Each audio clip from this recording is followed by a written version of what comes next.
Uzi. Kunjemei. Ngubotipatara. Kunjemei uvota. Anibata zvana ndizautsiwa nokubana utsiwa. Unoita urapiwa. Watoramba.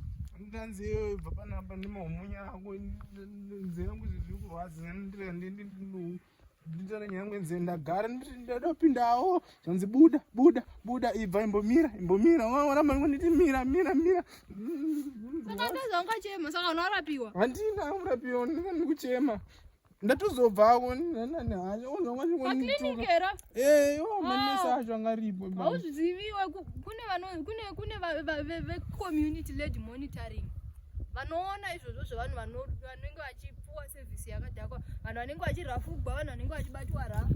Chipatara kuya unoziva kune vamwe vanesi vanenge vachituka. Indakambotukwa ini mwe musi ndikati hauna kukwana ibva pano ndikabva ndisina kurapiwa. Kune ve-community led monitoring ndo basa ravo ravanoita iroro, kuona kuti vanhu vari kupuwa masevhisi akanaka, vanhu vari kurapiwa zvakanaka, vanhu vari kuinzaniswa. Izvozvo handii warega kurapiwa samunga achirapiwa. Havafaniri kuita izvozvo, vamanarapa vanhu vose zvakafanana, vasingatuki vanhu, vasingarafuri vanhu, vachingoita vanhu zvakafanana. But community led monitoring ledi vakadzi havangoni nezvakadzi chete, kwete ledi yevakadzi yekuti vanobatsira kavakadzi, ledi yekulidha. Ukaenda pachipatara ipapo pane vanonzi ve-community. Kune ma-community health advocate vanenge vatori nezvimabheji. Ukaenda ukandovaudza izvezvi kuti ndatukwa ndikarega kurapiwa asi vamwe vachirapiwa, vanotondosvika izvezvi vondotaura kuvakuru kuita kuti mangwanayo vagotaura navo nesivawo nemanesi anenge achirafura vanhu vagozvigadzirisa. Mangwana ukadzokera unongonorapiwa zvakanaka. Dzokera undoreva iwe. Ndonoona kupi manje varipo pachipatara, ukangoti urako nanyora pasi kana une biloti community health advocate. Ukaenda pakliniki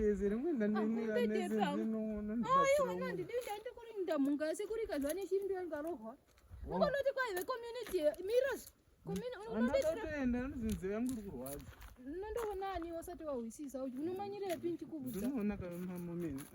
Community health advocate vanenge vane zvimabheji muhuro. Ukangondoda kuona ve-community health advocate vandibatsire ndarafugwa, nekuti manesi anofanirwa kubata vanhu zvakanaka zvakafa. Vanhu vose vanoprovhaidha maservices vanofanira kubata vanhu zvakanaka zvakafanana.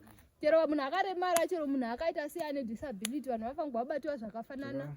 Vakanyatsikori kwedu akatiudza kuti ukaenda kuchipatara ukarafugwa kana tukatukwa kana tukarega kubatiwa zvakanaka unondoreva kuna community health advocate. Nyaya yacho igoendeswa kuvakuru vagotaugwa navo, vagogagwa navo pasi, vagotrita vanhu zvakanaka. Ndanoreva kuti sinzeniwo haunonyatsotaura zvakanaka umauya ako mukungoda wandienda kuneni iwo haukwanise kundiita iyoyo. Ndakarinda munga yasekuru hauhwi zhevewe kawa zheve uchaendako zve.